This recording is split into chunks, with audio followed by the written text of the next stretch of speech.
news in the NBA as well. Shams Charania reporting that the Bucks are listening to offers for Giannis Antetokounmpo ahead of the February 5th trade deadline. It's been reported before that the 9-time All-Star was open to a trade, but he said recently that he would never ask for a deal. We're now joined by the man himself, Shams Charania. So, Shams, what more can you tell us regarding the situation?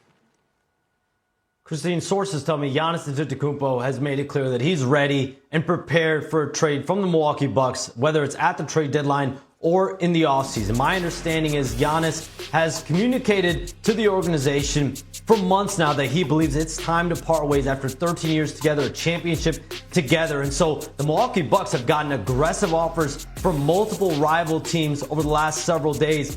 And I'm told they are starting to listen. These are offers of all-star players, multiple draft picks, and this is all that's been brewing over the last 9 months. Giannis and his agent Alex Saratsas have been upfront with the organization.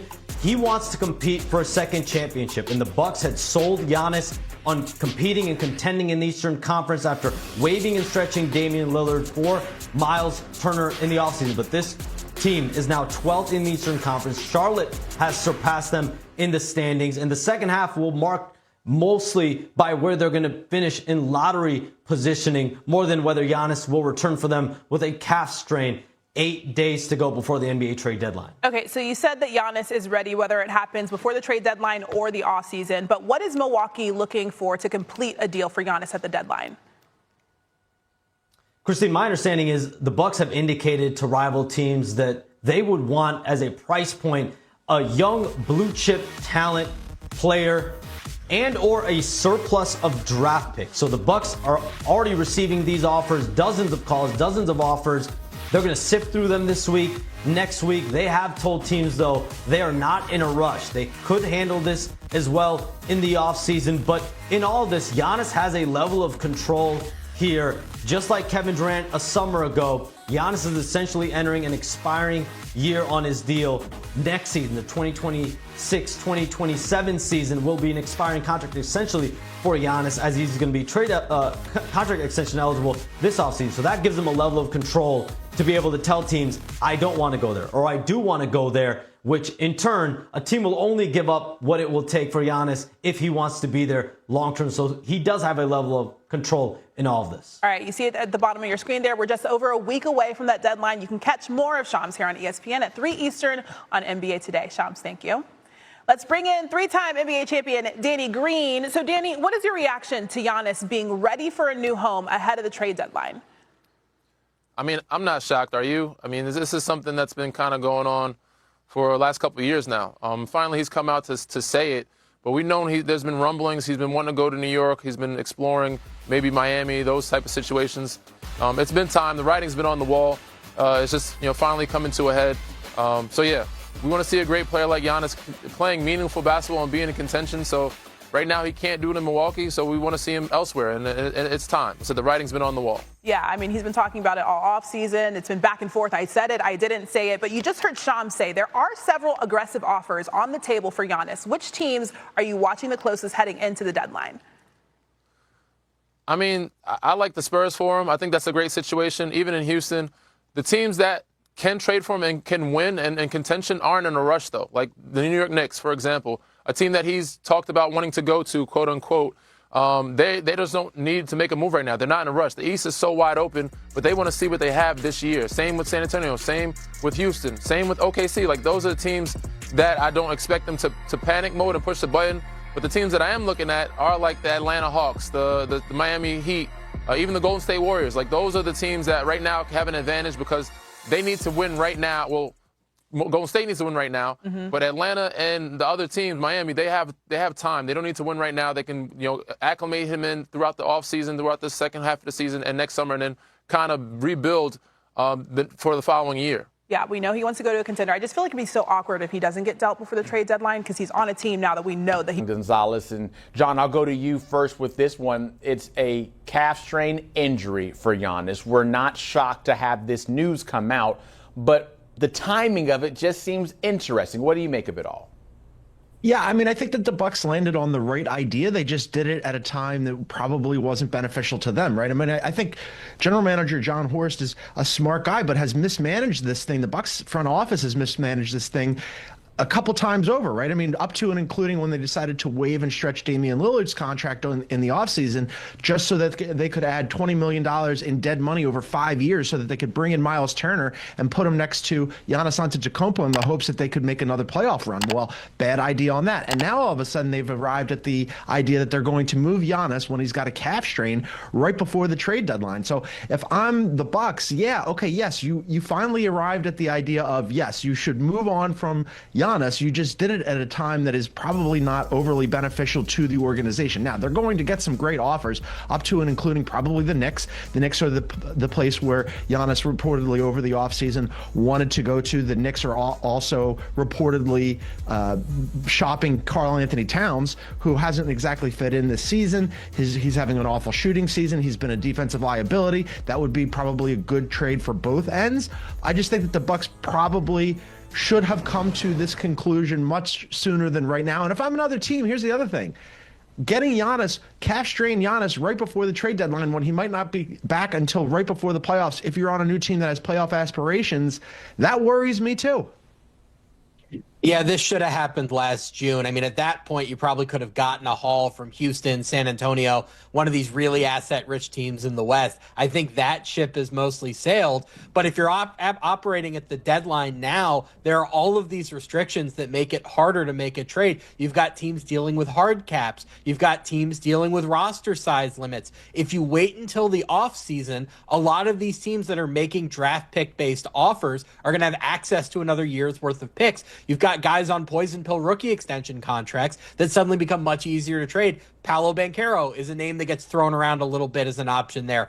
I don't really understand why you're acting at the deadline now with the injury. The Bucks kind of have this option to tank out the rest of the season, improve their own draft pick, and then deal with it over the summer. They'd really have to get blown away, at least in my eyes, to make a trade now. It is so much easier over the summer. As a Magic fan, I would be intrigued by the prospect of having Giannis on the roster, given how tough it's been for Orlando. But the other teams that certainly might be in contention, John, I want to go through probably four, and I'll start with the Knicks number one, who you've mentioned already. What do you think about that fit, and what type of trade would that look like? Yeah, this is the one that's super intriguing, right? This is the one that in the offseason was rumored to be a possibility that Giannis wanted to go to the Knicks.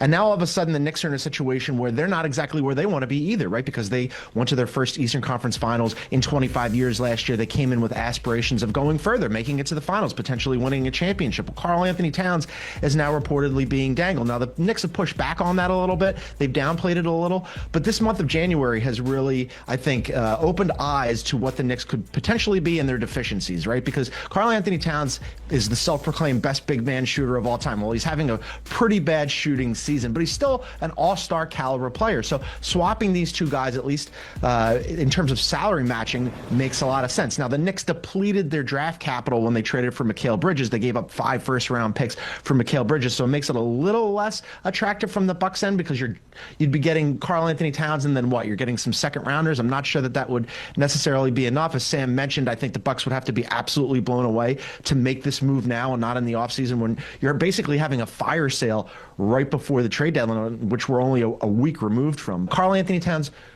potentially to the Bucks, and then Giannis to the Knicks. At least from the Knicks' perspective, Giannis, obviously, you'd love to get your hands on him. He'd be great in that two-man game with Jalen Brunson, and defensively, he'd be a huge upgrade on Karl Anthony Towns. Yeah, the big issue for the Knicks here is I don't know why Milwaukee would want Karl Anthony Towns or Mikal Bridges or OG Anunoby. These are guys who are equipped to win now. They're veterans. The Bucks, if they trade Giannis, they're accepting they can't win now. So you probably have to look around the league. Is there a team out there that would give you good assets for Karl Anthony Towns? Is there a team out there that would give you good assets for Mikal Bridges or OG Anunoby? I think the answer is probably yes. You could get positive value for those guys. Could you get 2-3 teams cobbled together a multi-team deal that satisfies the Bucks? My instinct, at least leading up to the deadline, is probably no. Somebody would have to blow Milwaukee away with an offer for one of those guys. Again, I think this gets much, much easier in the offseason. I think there's a wider variety of teams not only willing to trade for Giannis, but willing to trade for any of these guys. So when you're talking about constructing a 3, 4, 5 team trade, that is so hard to do with only a week leading up to the deadline. Sam, what about the Warriors? How do you like that potential fit? We know their injuries that they have right now. No more Jimmy Butler. How could a trade work there?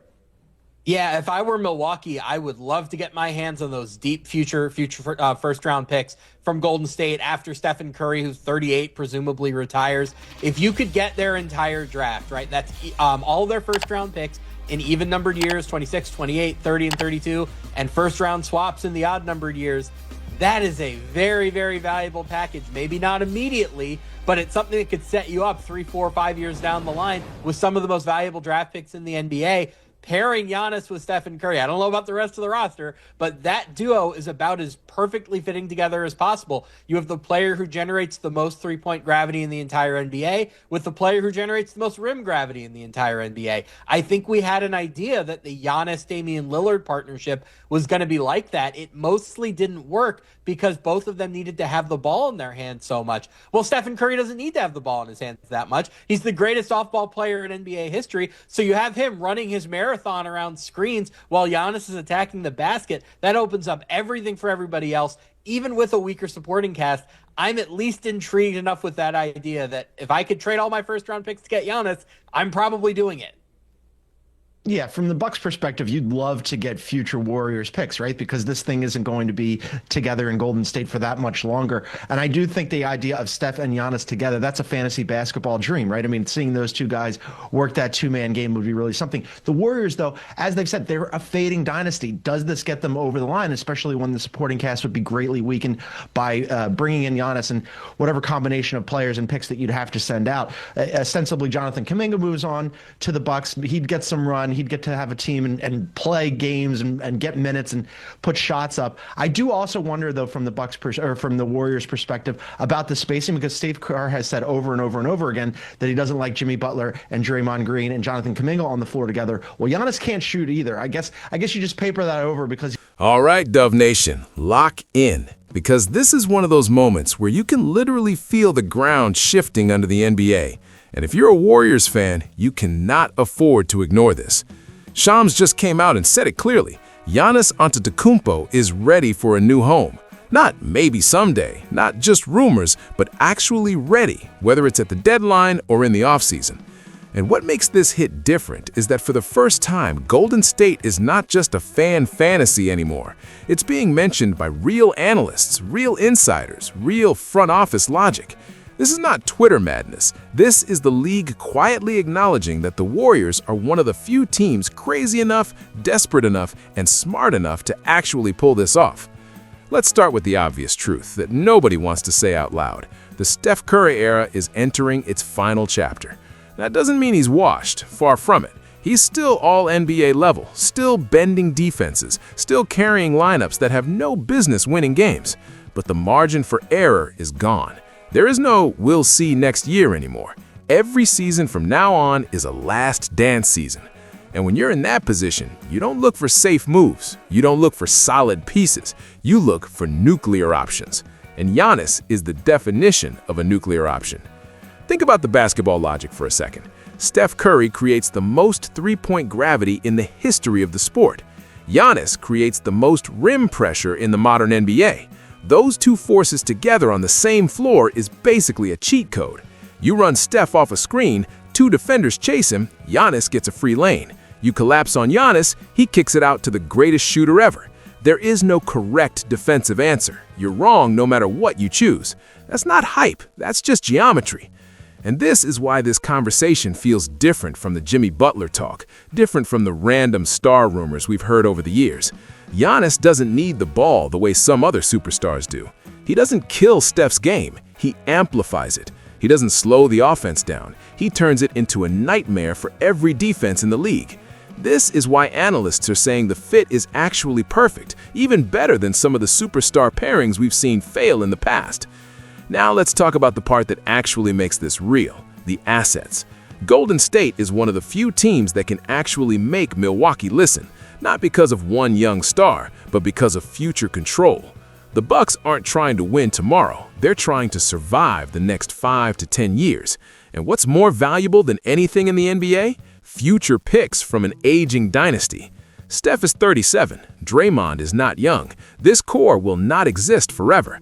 Those Warriors picks in 2028, 2030, 2032 could be absolute gold. From Milwaukee's perspective, you're not just trading Giannis, you're buying lottery tickets for the post-Steph apocalypse. And from Golden State's perspective, you're basically saying, we don't care about 2032, we care about right now. That's the mindset of a franchise that understands its window. This is the same mentality that led to Kevin Durant. It's the same logic. If you have a generational player, you go all in until the wheels fall off. Of course, there are concerns. There always are. Spacing, health, depth, the price. You probably lose multiple rotation players. You probably empty the draft cupboard. You probably shorten your future. But let me ask you this as a fan. What future are you protecting? A future without Steph? A future of mediocrity and rebuilds? Or one last real shot at another parade down Market Street? Because that's what this really comes down to. This isn't about fantasy trades. This isn't about 2K lineups. This is about legacy. Steph Curry's legacy, the Warriors dynasty's legacy. If there is even a 10% chance that Giannis can be paired with Steph, you take it. You don't hesitate. You don't overthink it. You push all the chips to the center of the table and you live with the consequences. And the crazy part? The league is starting to expect it. Teams are preparing for Giannis to be moved. Insiders are saying multiple franchises are lining up. And when Golden State keeps being mentioned in those conversations, that's not accidental. That's front offices looking at the same reality we're looking at. The Warriors are one bold move away from going from dangerous to terrifying. So yeah, this might not happen. Milwaukee might hold. The price might be insane. Another team might outbid. But the door is open now. And once a door like this opens in the NBA, it rarely closes quietly. Dub Nation should be paying attention because this isn't just another rumor cycle. This is the type of moment that changes the direction of a franchise for the next decade. Either the Warriors accept the slow fade into history, or they swing for immortality one last time. And if you're asking me, if Giannis is really available, there is only one correct answer. You make the call, you make the offer, and you let the rest of the league deal with the consequences.